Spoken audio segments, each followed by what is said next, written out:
Okay, guys, so we're talking about the cross choke, thumb inside, open the gi, thumb inside grip to about shoulder height, put tension in this side and start to drop the arm, right? Now we've looked at how to defend, open the gi, thumb inside. As I start to put the tension, the person comes inside and puts their hand here, right? They can use this hand to push up and away, and I can't drop the choke in. And they can wait. They can wait because all of the strength that I commit here, that's when they're going to lift the hips. And look, I have to let go because I overcommitted to the submission, right? So they're taking advantage of my overcommitment to the submission to successfully defend themselves. So now we've looked at the initial attack, we've looked at a defense for the attack, and now once they start to defend, what can my option be? What can my option be? I can change the angle of the choke to make this effective.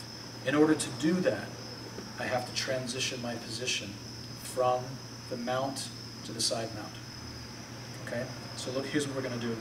When we open the collar and put the thumb inside and start to initiate our thumb inside cross choke, the person defends however they defend. Okay? So look, I want to switch to this. I want to open the leg and start to move the knee here. Right, start to move the knee here, just like this. This hand is being blocked, so it's no good anymore. This hand is free. So look what I'm going to do. I'm going to hand off the gi to this hand, like this, underneath. Right?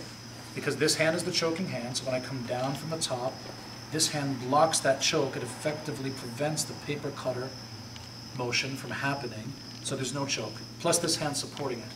So I'm going to come under that hand and hand myself the gi, just like this. Now this hand is going to go to the back of the neck, like this. And then I'm going to sprawl my body out and look, now it's a paper cutter this way, this way. This is called the baseball bat choke. And I just start to walk around to the side. Oh, that's it. Okay? So, I open the gi and I insert the original choke. And when I start to create tension here, they take advantage of that and they block the choke, they block the paper cutter dropping down. This hand supports it very nicely. They know that if I overcommit, they can lift their hips, and it's going to cause me to lose my balance. I'm going to have to abandon everything and come back. So the person on the bottom, they're not reaching, they're not extending to get the defense. They're defending what's immediately in front of them, right? What they can see, what they can feel, that's where they're catching the defense. And because of that, that tells me they have an understanding of the subtlety necessary to make this defense effective, which means that I have to now amp up to the next level of subtlety. So I'm going to switch the choke, right? The blocking hand here effectively prevents this from dropping down. So this arm cannot choke anymore. It's no good as a choking arm because it's being blocked both here and here. So I'm just going to go under that arm and hand myself the gi. Look, palm up. It's just going to be like this, just palm up, relaxed. You don't have to go deep. You want it about here so you have leverage to move when you walk to the side. If you go too deep, you'll get stuck. Just hand yourself the gi at the same place that you had it for the original choke. Remember, in the original choke, we didn't go too deep because then the hand doesn't have the leverage or the range to drop. See, the forearm on the neck actually blocks my elbow from dropping the way it needs to. So I grab about collarbone height. So once he blocks, I'm going to hand myself the gi at the same height, just like this. Right, just like that. And now I can move myself to the knee and the belly. How? Look, I'm going to extend the leg, and I want to create a little angle here. Create a little angle this way, so that when I put my weight on my knee, my foot levers up inside. Then I sit back. I sit back, right? I don't want to go too far forward and I get rolled. I don't want to go too far to the side and I get rolled. I want to be sitting straight and holding the gi at the same height that I was, but in the opposite hand. Now I'm just going to hold the back of the gi with the free hand. This is the old choking hand. It's going to go inside. And look, I'm going to stretch my leg.